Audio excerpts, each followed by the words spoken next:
బుల్బుల్ నా చెయ్యదులు. నేను నీ చేయి వదలు ప్రవీణ్. బుల్బుల్ నా చెయ్యదులు. నేనేమి వినను ప్రవీణ్. బుల్బుల్ ముందు నా చెయ్యదులు. బుల్బుల్ నీకేం కాలేదుగా? లేదక్క, నాకేం కాలేదు. అయినా నువ్వు బాధపడాల్సిన అవసరం ఏం లేదు. నువ్వు బావగారి దగ్గరికి వెళ్ళాలంతేగా. అన్ని విషయాలు చెప్పాలి. వెళ్ళు, ఏం చెప్తావో చెప్పుకో. కానీ ఆ తర్వాత మళ్ళీ నువ్వు నా దగ్గరకు అసలు రావద్దు. నువ్వు డెసిషన్ తీసుకున్నావంటే సరే, ఆయన నువ్వు మా ఇద్దరిలో ఎవరిని ఎంచుకున్నావంటే వాళ్ళు ఎప్పుడు ఏ బంధానికి కూడా విలువ ఇవ్వరు. ప్రవీణ్ ప్లీజ్, ఏం చేస్తున్నారు మీరిద్దరు? అసలు ఒకరితో ఒకరు మాట్లాడుకునే పద్ధతి ఇదేనా?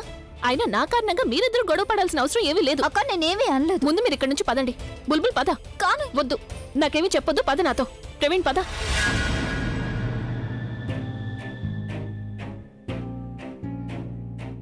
మధ్యలో మీరిద్దరు ఎందుకు కొట్టుకుంటున్నారు?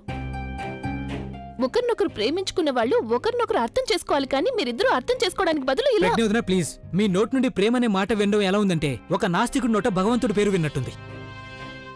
How day you! నువ్వు మా అక్క గురించి ఇలా ఎలా మాట్లాడగలవు ప్రవీణ్? ఏ మీ అక్కకి మాత్రమే హక్కుందా? తను మాత్రమే నోటుకొచ్చినట్టు మాట్లాడచ్చా? మేం మౌనంగా వింటూ మౌనంగా భరిస్తూ ఉండాలా? బుల్బుల్ నీకు అసలు తెలీదు. అభి ఇంతవరకు ఎన్నో భరిస్తూ వస్తున్నాడు. అయినా కూడా మీ అక్కని ఎంతగానో ప్రేమిస్తూ వస్తున్నాడు. ఎన్నో సమస్యలు ఎదుర్కొని ఎన్నో కష్టాలు పడి వాళ్ళిద్దరూ ఒకటయ్యారు. అలాంటిది నువ్వు తనకి సపోర్ట్ చేస్తున్నావా? అక్కడ అభి అయితే ప్రతి రాత్రి తను ఏ నమ్మకంతో పడుకుంటాడంటే అది లేవగానే తనకి మళ్ళీ పాత ప్రజ్ఞ కనిపిస్తుందేమో అని. ప్రతిరోజు వాడు సాకులు వెతుక్కుంటున్నాడు ఎలా తాగాలని. నీకు తెలుసా ఎందుకో? వాడన్నీ మర్చిపోవాలని. ఉదయం లేవగానే తన గదిలో ప్రజ్ఞవదిన కోసం వెతకూడదు అని. ఎప్పుడు వాడు అలాగే ఉండాలని కోరుకుంటున్నాడు. ప్రేమనే పేరుతో ప్రజ్ఞవదిన తన మోసం చేసింది. ఎంతగా మోసం చేసిందంటే అక్కడ పాపం అభి ఎప్పుడు ఎవరి ముందు చేయి చాచలేదు, ఎవరిని ఏమీ అడగలేదు. ఈరోజు తన పరిస్థితి ఎలా అయిందో చూడు. ఇదంతా ప్రజ్ఞవదిన మోసం చేయడం వల్లే జరిగింది. దీన్ని నువ్వు మోసం అంటున్నావా ప్రవీణ్? నీకు అస్సలు తెలీదు మా ప్రజ్ఞ అక్క బావగారి కోసం ఏమేం చేసిందని. ఇన్ఫాక్ట్ నువ్వు దాని గురించి అస్సలు ఆలోచించలేవు కూడా. ఒకవేళ సాక్రిఫైస్ కంటే పెద్దదేదైనా పదం ఉండుంటే అది అక్క గురించి అనాలి. అలాగే ప్రవీణ్, ఎవరైతే తను ప్రేమించిన వాళ్ళ సంతోషం కోసం తన ప్రేమనే సాక్రిఫైస్ చేసిందో నువ్వు అదే మనిషిని ఇప్పుడు మోసగత్తంటున్నావు. నీకు తెలియదు ప్రవీణ్, తను రోజు ఎలా బతుకుతూ వచ్చింది. క్షణం క్షణం తను ఏడుస్తూ బాధపడుతూ ఉండేది ప్రవీణ్. అలాంటి మనిషినే నువ్వు. ఏ బాధ గురించి మాట్లాడుతున్నావు నువ్వు? తన దగ్గర అభి డబ్బు అంతా ఉంది, తన పేరు ఉంది, అంతా ఉంది. ఇంకా తనకేం బాధ ఉంటుంది? అభి ప్రేమని అవకాశంగా తీసుకుని ఆస్తి మొత్తం రాయించేసుకుంది. తన ఫ్యామిలీని డబ్బు కోసం టార్చర్ చేస్తుంది, ఎమోషనల్ గా టార్చర్ చేస్తుంది. అలాంటి దీన్ని సాక్రిఫైస్ అంటున్నావా? అవును, ఇదే తను చేసిన సాక్రిఫైస్. కానీ ఇది నీకు అర్థం కాదు, ఎందుకంటే నీకు నిజమేంటో అసలు తెలియదు కాబట్టి. ఏంటా నిజం? నిజమేంటో నీకు తెలుసుకోవాలనుందా? బుల్బుల్ ఏం చేస్తున్నావు? నువ్వేమి చెప్పకూడదు. అక్క నువ్వేం మాట్లాడుకో. నీకు తెలుసుకోవాలనుంది కదా నిజమేంటో. పొద్దు బుల్బుల్ నువ్వేం చేస్తున్నావు తనకేమి చెప్పొద్దు. అక్క నువ్వు ఉండు. అయితే విను, బావగారింటి నుంచి అక్క వెళ్ళిపోయినప్పటి నుంచి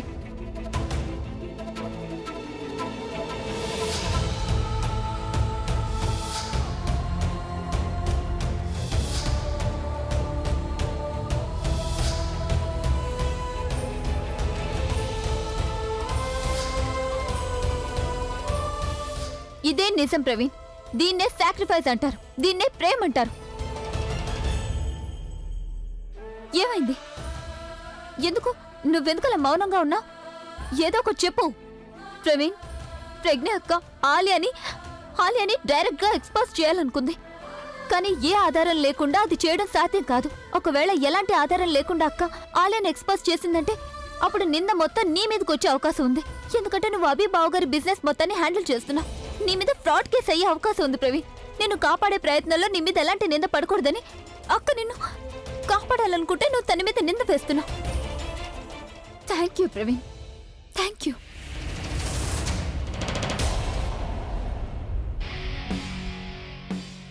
అసలు ఈ ప్రవీణ్ ఎక్కడుండిపోయాడు? సార్, మీరు రాక్ స్టార్ అభి కదా? నేను మీకు చాలా పెద్ద ఫ్యాన్ని సార్. నేను మీ ప్రతి మాటనే వింటాను సార్. ప్లీజ్ ఒక్క selfie please sir. Yeah sure. Sir ఇటు చూడండి, లేకపోతే సెల్ఫీ సరిగా రాదు. Thank you sir. ప్రజ్ఞోదన, ఐఎమ్ రియల్లీ సారీ. నేను ఏమీ తెలియకుండా ఏమీ అర్థం చేసుకోకుండా మిమ్మల్ని ఎన్నెన్నో మాటలు అనేశాను. నేను బుల్బుల్ చెప్పేది వినుండాల్సింది. మీరు అభి కోసం ఇంత పెద్ద సాక్రిఫైస్ చేశారు, కానీ నేను మీ గురించి తప్పుగా అనుకున్నాను. I'm really sorry and I'm really proud of you. లేదు ప్రవీణ్, ఒకవేళ నీ స్థానంలో ఇంకెవరున్నా సరే ఇలాగే చేసుండేవాళ్ళు. కానీ నాకు ఇదంతా చేయడం చాలా అవసరం. అందరికీ నా మీద ద్వేషం కలిగించే పని నేను చెయ్యాల్సిందే. అప్పుడే ఎవరికి నా మీద అనుమానం రాదు. అది నేను పాత ప్రజ్ఞని అని. Bulbul I'm sorry. I'm sorry Praveen. అదేంటంటే నేనేం ప్రజ్ఞ అక్కను కాదు నిన్ను క్షమించడానికి. బుల్బుల్ నేనేమీ కావాలని చేయలేదు కదా. నాకేమీ తెలియదు. నువ్వు నన్ను కొట్టావు కదా ప్రవీణ్. బుల్బుల్ నేనేమైనా కావాలని చేసినా ప్రజ్ఞ మీరైనా కాస్త చెప్పండి తనకి. అనవసరంగా కోపడుతుంది. అనవసరంగానా? ఇప్పుడు నేను నిన్ను అస్సలు క్షమించాను ప్రవీణ్. బుల్బుల్ ప్రవీణ్ని క్షమించవచ్చు కదా, తనకి పాపం ఏమీ తెలియదు కదా. పైగా మనకి లేట్ కూడా అవుతోంది. ఓ గాడ్, అవునక్క మనకి. సరే నేను నిన్ను క్షమిస్తున్నాను, ఎందుకంటే నువ్వు ఏడు మొహం పెట్టావు. లేకపోతే అస్సలు క్షమించేదాన్ని కాదు. అన్నట్టు దీనికి నువ్వు నష్టపరిహారం చెల్లించాలి. అలాగే తల్లి, చెల్లిస్తాను. కానీ ముందు నువ్వు నాకు ఇచ్చేపు. ఎందుకు ఇలా తయారావు నువ్వు? అసలు ఏం జరుగుతుంది ఇక్కడ? అంటే మేము ఆలియాని ఎక్స్పోజ్ చేయాలి కదా, అందుకే.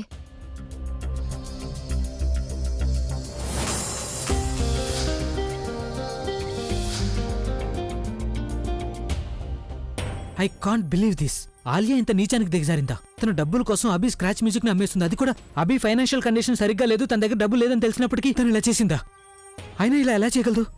లేదు ప్రవీణ్, నేను ఆయన దగ్గర ఉన్నంత వరకు ఆయనకి ఏ సమస్య రాదు. ఇప్పుడు నువ్వు కూడా మాకు కాస్త హెల్ప్ చేయాల్సి ఉంటుంది. ఎలాగోలా ఆయన ఇక్కడి నుంచి తీసుకువెళ్ళు. ఎందుకంటే ఒకవేళ ఆలియా పొరపాటున ఆయన చూసిందంటే అప్పుడు మేం వేసిన ఈ ప్లాన్ మొత్తం వృధా అయిపోతుంది ప్రవీణ్. అలాగే ప్రజ్ఞోదయ, మీరు టెన్షన్ పడకండి. నేను ఏదో ఒకటి చేసి అభిని ఇక్కడి నుంచి తీసుకెళ్ళిపోతాను. కానీ ఒక చిన్న రిక్వెస్ట్, మీకు ఏ విషయంలో అయినా నా అవసరం కానీ హెల్ప్ కానీ ఉంది అంటే మీరు వెంటనే నాకు చెప్పండి ప్లీజ్. అలాగా? నువ్వు నాకు ఈ మాత్రం హెల్ప్ చేయొచ్చాలు. ఇప్పుడు నీ చేతిలో ఆ మీస ఉంది కదా, దాన్ని నువ్వు నా మొహాన్ని కంటించు. కమాన్, ఏంటి చూస్తున్నావు? ఏం చేస్తున్నావు? అదే మీసాలు పెడుతున్నాను, ఇంకేం చేస్తాను? ఎనీవేస్ అక్క, ఐఎమ్ రెడీ.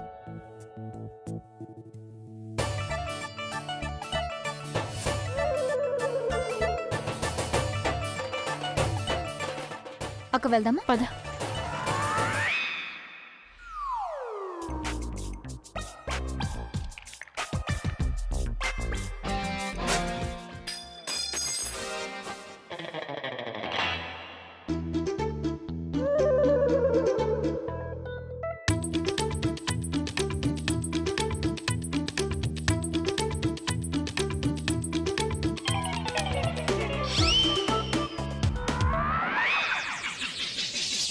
పడిపోయింది.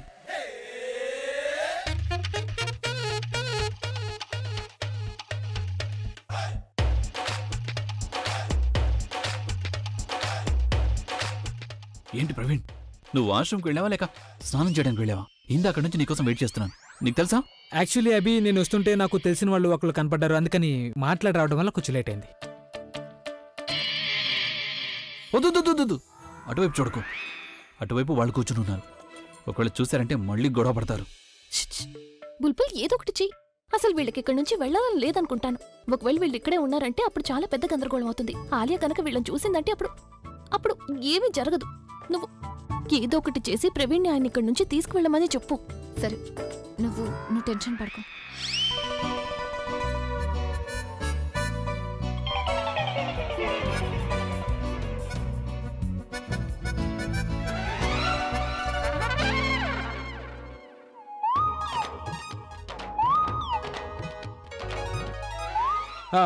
అభి, ఈ చోటు నీకు కాస్త విచిత్రంగా అనిపించట్లేదా? ఐ మీన్, ఇది చాలా డల్గా ఉంది. ఏ సాంగ్స్ ప్లే చేయలేదు. ఇక్కడ మనుషులను చూస్తుంటే చాలా విచిత్రంగా కనిపిస్తున్నారు. నువ్వు పద, ఇక్కడి నుంచి ఎక్కడికైనా వెళ్ళి కూర్చున్నా. ఏమంటున్నావు నువ్వు? ఈ చోటు బానే ఉంది కదా, ఇక్కడ క్రౌడ్ కూడా తక్కువగా ఉంది. వేరే చోటు అంటే క్రౌడ్ ఎక్కువ ఉంటుంది. ఇక్కడే కూర్చుందాం. అభి, నీకు ఇక్కడ విచిత్రమైన స్మెల్ ఏమి రావడం లేదా? విచిత్రమైన స్మెల్ లేదే. నాకొస్తుంది.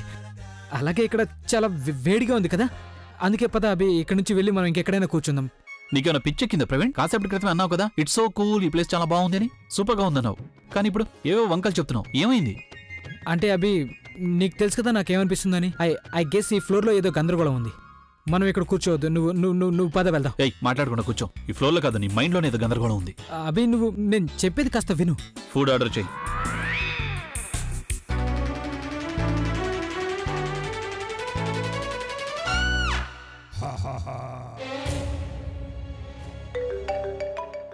ఎవరు కాల్ చేస్తున్నారు? ఓయ్యా, తను కాకుండా ఇంకెవరు చేస్తారు నాకు? హలో, నువ్వు నువ్వు నువ్వు చేరుకున్నావా? డబ్బందిందా? ప్రొడ్యూసర్ కలిసాడా? నువ్వు తిరిగి వస్తున్నావు కదా? ముందు నేను చెప్పేది కాస్త వింటావా నువ్వు? ఇప్పుడే నేను ఇక్కడ ఎంటర్ అయ్యాను, కానీ నువ్వు నన్ను వెనక్కి పిలుస్తున్నావా?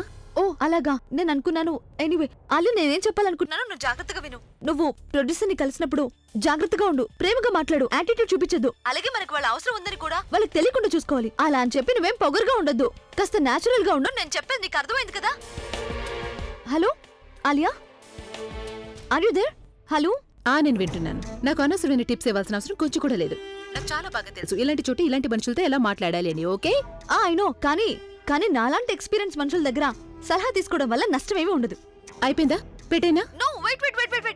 నువ్వు ఇంకో మాట జాగ్రత్తగా విను. నువ్వు డబ్బు తీసుకుని ఇంటికి తిరిగి వస్తావు కదా, ఆ టైంలో నీకు ఎక్స్పీరియన్స్ అవసరం ఉండదు, ధైర్యం చాలా అవసరం. నువ్వు డబ్బు తీసుకుని ఇంటికి వచ్చేటప్పుడు డబ్బు నువ్వు వెనక సీట్లో పెట్టొద్దు, ముందు సీట్లో నీ పక్క సీట్లో పెట్టుకో. ఓకే? అలాగే పక్కన ఏదైనా బండి ఆగిందంటే అప్పుడు నీ బండి ఆపొద్దు. ఎక్కడ కూడా టోల్ గేట్ రాకుండా, చెక్ పోస్ట్ రాకుండా చూసుకో. నీకు బాగా అర్థమవుతుంది కదా ఎందుకు చెప్తున్నానంటే ఇది 10 కోట్లకు సంబంధించిన విషయం. నువ్వు ఇలాగే వాగుతూ ఉంటే నేను ఎప్పుడు ప్రొడ్యూసర్ని కలవాలి? ఒకవేళ తను నన్ను కలవకుండా వెళ్ళిపోయాడంటే? నువ్వు ఒక పని చేయి, ఈ టిప్స్ అన్నిటిని ఒక బుక్ లో రాయి. ఆ తర్వాత దాన్ని అమ్మితే వచ్చే డబ్బులతో నువ్వు నీ కళలన్నిటిని నిజం చేసుకో. సరేనా? ఇదోకేనా నీకు? I'm sorry. నువ్వు వెళ్ళు, 10 కోట్లు తీసుకురా. Good luck. బాయ్. తను ఖచ్చితంగా మళ్ళీ ఫోన్ చేస్తుంది, అందుకే ఫోన్ ఫ్లైట్ మోడ్ లో పెట్టేస్తాను. చూసావు కదా అభి, స్టార్టర్స్ కావాలని ఎప్పుడో ఆర్డర్ చేసాం, ఇంతవరకు టేబుల్ మీద వాటర్ కూడా పెట్టలేదు. పదభి, మనం వెళ్ళిపోదాం, ఇక్కడ సర్వీస్ అస్సలు బాలేదు. ఎంత చండాలమైన రెస్టారెంట్. నీకు పిచ్చి కింద? జస్ట్ 2 నిమిషాల క్రితమే కదా ఆర్డర్ ఇచ్చావు, ఇంత త్వరగా ఎలా వస్తుంది? ఇదిగో అక్క, బావగారు ఇక్కడి నుంచి వెళ్ళడానికి అసలు ఇష్టపడట్లేదేమో. నన్నెందుకు అడుగుతున్నావు? నువ్వే ఏదో ఒకటి చెయ్యి. నీ టీవీ బుర్రని కొంచెమైనా ఉపయోగించు, లేకపోతే మొత్తం ప్లాన్ అంతా ఫెయిల్ అయిపోతుంది. సరే, ఇప్పుడు నేను ఏదో ఒకటి ఆలోచిస్తాను, నాకు కొంచెం టైం ఇవ్వు.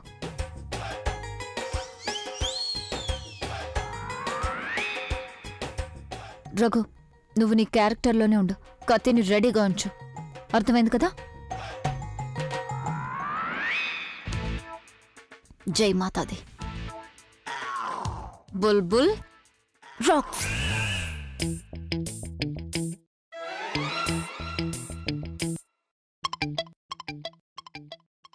అతని అక్కని ఒక్కసారి చూశానో లేదో మొదలు పెట్టేశాడు. నిజంగానే వాళ్ళ అక్కతో నాకు పెళ్లి చేయడు కదా? ఏమైంది? నువ్వు నీ మొహం ఎందుకు అలా పెట్టావు? ఇందాక నీకు చెప్పాను కదా నాకు స్మెల్ వస్తుందని. నీకు కూడా ఇప్పుడు అదే స్మెల్ వస్తుంది కదా? నీకు మధ్యాహ్నం పోయిందా? నువ్వు కూడా ఇందాక నుంచి ఆ పల్లెటూరు వాళ్ళలాగా ఒకటే విషయం పట్టుకున్నావు. అతను చూస్తూ ఉన్నాడు, నువ్వు బుర్ర తింటూ ఉన్నావు. చాలిక ఆపేసేయి. ఎక్స్క్యూజ్ మీ, మెయిన్ కోర్సులో ఏముంది? జై మాతాది. బుల్బుల్ రాక్స్.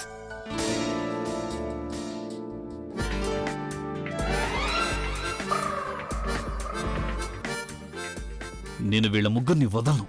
ఏం చేస్తున్నావు అభి? నువ్వు వెళ్ళి మళ్ళీ వాళ్ళతో గొడవ పెట్టుకుంటావా? ముందు కూర్చో. గొడవ నేను పెట్టుకుంటున్నానా, వాళ్ళు పెట్టుకుంటున్నారా? అరే, ఏదో ఒకట్లే వదిలేయచ్చు కదా. అయినా ఇది అమ్మాయి విషయం అని నీకు తెలుసు కదా. ఈసారి ఒకవేళ ఈ పల్లెటూరు వాడు అందరినీ పోగు చేశాడంటే మన పని అయిపోయినట్టే. దీని గురించి వదిలే. ఇదంతా వాడు రెచ్చగొట్టడానికి కావాలని చేస్తున్నాడు, నీ మీద పగ తీర్చుకోవడానికే చేస్తున్నాడు. నువ్వు లిఫ్ట్ లో అలా బిహేవ్ చేసావు కదా, అందుకు. ఇక ఇక్కడితో వదిలే, దీనికి నువ్వు రియాక్ట్ అవ్వద్దు. అయితే నువ్వు ఏమంటావు? నేను భోజనానికి బదులు ఈ టిష్యూ పేపర్ తినాలా? నేను నా మూడ్ని పాడు చేసుకోవాలనుకోవట్లేదు.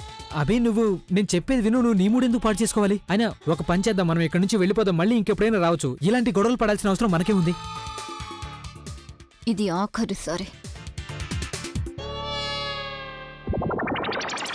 చూడబి, నీ ఇమేజ్ నీ చేతుల్లోనే ఉంది. అనవసరంగా దాన్ని ఎందుకు పాడు చేసుకుంటున్నావు?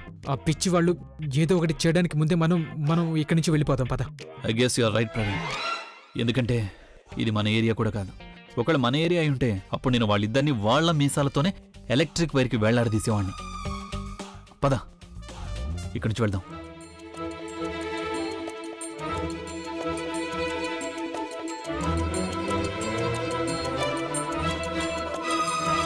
ఓయ్ పాజీ,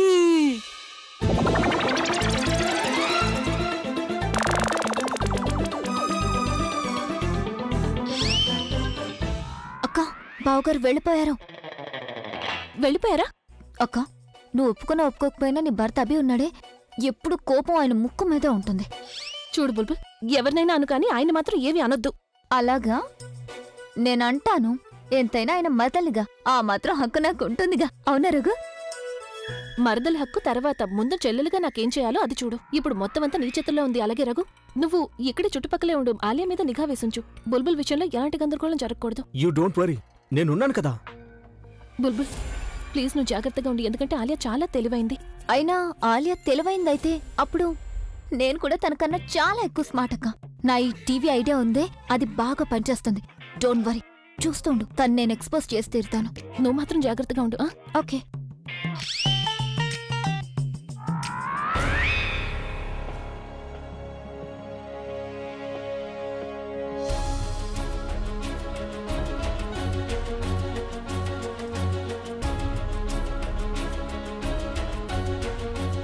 ఈ ప్రవీణ్ వెనకెందుకు వస్తున్నాడు?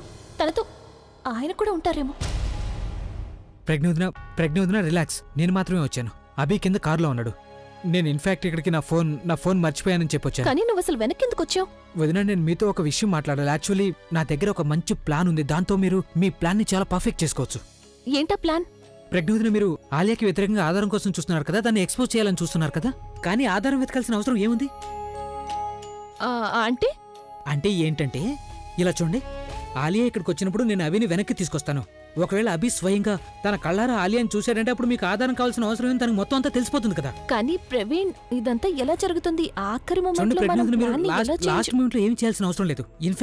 ఇన్ఫాక్ట్ మీరు కేవలం ఒకటే చేయాల్సి ఉంటుంది. ఎప్పుడైతే ఆలియా ఇక్కడికి వస్తుందో అప్పుడు నాకు మెసేజ్ చేయండి. నేను ఏదో ఒక సాగుతో అభిని ఇక్కడ తీసుకొస్తాను. బుల్బుల్ ఆలియాతో కలిసి ఆ స్క్రాచ్ మ్యూజిక్ గురించి డీల్ చేస్తుంది కదా, అప్పుడు అభి తన కళ్ళారా చూస్తాడు. ఇక అభి చూశాడంటే అంతా క్లియర్ అయిపోతుంది. అసలు ఆలియా ఏం చేస్తుంది, తన ఇంటెన్షన్స్ ఏంటి. ప్రవీణ్, నువ్వు చెప్పింది నిజమే. ఒకవేళ మనం అలా చేయగలిగామంటే అప్పుడు ఇంకేమీ చేయాల్సిన అవసరమే ఉండదు. సరే, నువ్వు వెళ్ళు. ఆలియా రాగానే నేను నీకు మెసేజ్ చేస్తాను. సరే? అలాగే ప్రజ్ఞోదన, నేను వెళ్ళి అభిని తీసుకొస్తాను. ఆల్ ద బెస్ట్, మీరేం టెన్షన్ పడకండి. Thank you.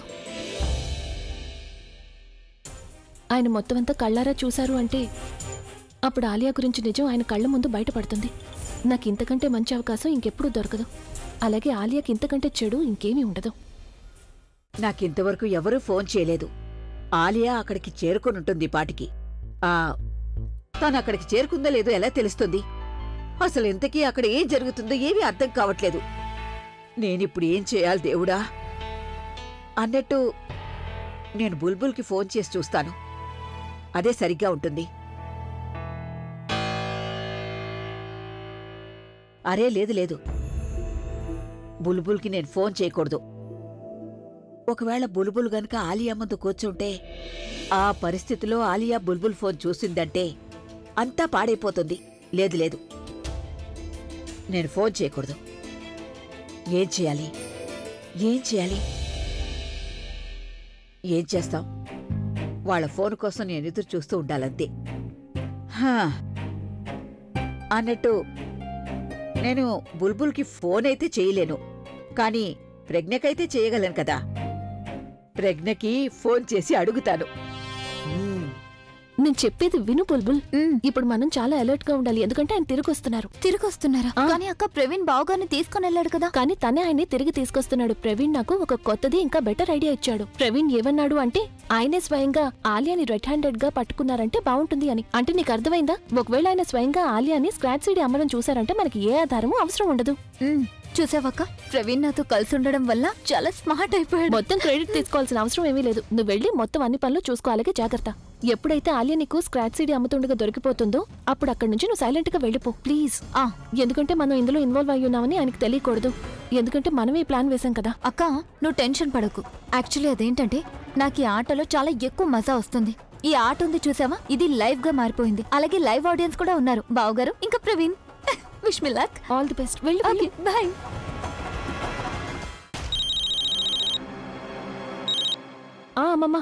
అమ్మా ప్రజ్ఞ, ఏం జరుగుతుంది అక్కడ?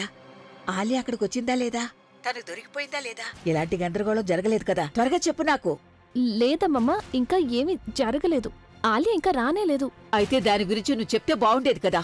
కంగారు పడి ఇక్కడ నా పరిస్థితి ఎలా అయిపోయిందో తెలుసా? ఐఎమ్ సో సారీ అమ్మమ్మ. యాక్చువల్లీ ఆయన కూడా ఇక్కడికి వచ్చారు, అది కూడా ప్రవీణ్ తో పాటు. అందుకని అదే టెన్షన్ లో నేను మీకు ఫోన్ చేయడం మర్చిపోయాను. అభి అక్కడున్నాడా? తను నిన్ను చూడలేదు కదా. ఆలియాకి అస్సలు తెలియకూడదు అభి అక్కడున్నాడని.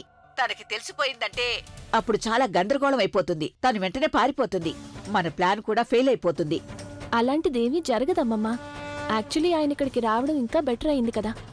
ఎందుకంటే ఆయన ఆయన స్వయంగా ఆలియాని సీడీ అమ్ముతూ ఉండగా కళ్ళారా చూస్తారు కదా, అప్పుడు మనకి ఇంకేమీ చేయాల్సిన అవసరమే ఉండదు. అది సరే ప్రజ్ఞ, నువ్వు ఇదంతా ఎలా చేయగలవు చెప్పు. ఆలియా చాలా తెలివైన మనిషి. అభి ఇక్కడున్నాడని తనకి ఏమాత్రం అనుమానం వచ్చినా సరే అప్పుడు తను మొత్తం గేమ్నే మార్చేస్తుంది. మన ప్లాన్ అంతా ఫెయిల్ అయిపోతుంది. అలాగే నిన్న ఆ ప్లాన్ లో ఇరికించేస్తుంది. కానీ ఈసారి తను ఏమీ చేయలేదు. ఎందుకంటే భగవంతుడి ఆశీర్వాదం ఇంకా మీ ఆశీర్వాదం నాకెప్పుడూ ఉంటుంది. మీరిలాగే చూస్తూ ఉండండి, ఖచ్చితంగా మనమే గెలుస్తాం.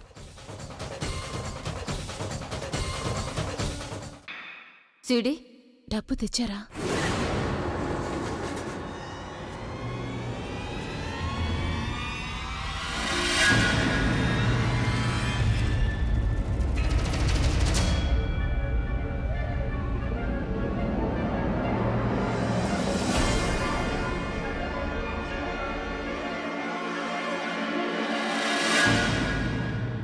నేనేమైనా పిచ్చిదానిలా కనిపిస్తున్నానా? ఈ కాగితం ముక్క కోసం నేను మన్నయ్య స్క్రాచ్ మ్యూజిక్ సీడీని ఇచ్చేస్తానా? ఖచ్చితంగా పిచ్చిదానివే. అందుకే నువ్వు డీడీని కాగితం ముక్క అంటున్నావు. బ్యాంక్కి వెళ్ళి దాన్ని డిపాజిట్ చేయి. 10 కోట్లు వెంటనే నీ అకౌంట్లోకి వస్తాయి. అలా జరగకపోతే నువ్వు నాకు చెప్పు. నా టైం మాత్రం వేస్ట్ చేయకో.